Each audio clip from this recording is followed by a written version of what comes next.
За нэгдүгээр энэ шинэ хөрөнгө оруулалтууд дээр замын сан дээр жишээл би яагаад асуусан гэхлээр лабораторийн тоног төхөөрөмж 200 сая.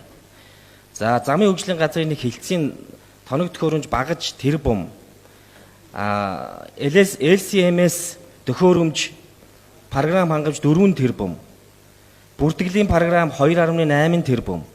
Судалгааны ажил хийх ажилтнуудаа сургах 4 тэрбум. Авто замын байгууламжийн засвар шинжилтийн ажил, зураг төсөл, зөвлөх үйлчилгээ 6 тэрбум. Магадлалшгүй ажил 2 тэрбум. Манайхан чимээгүй.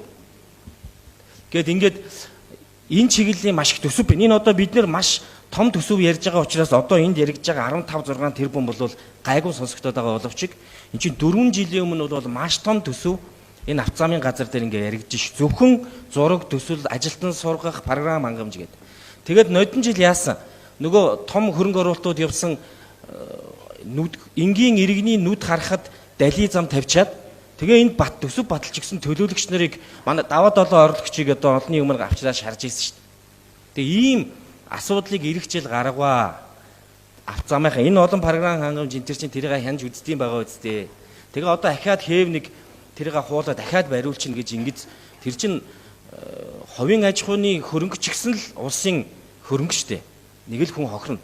Явцгаа хяналтыг зөв тавиад хин хин хохирлгүй ингээл явж явах хэвээр юм дээр манай замын хөгжлийн газрыг анхаараарай.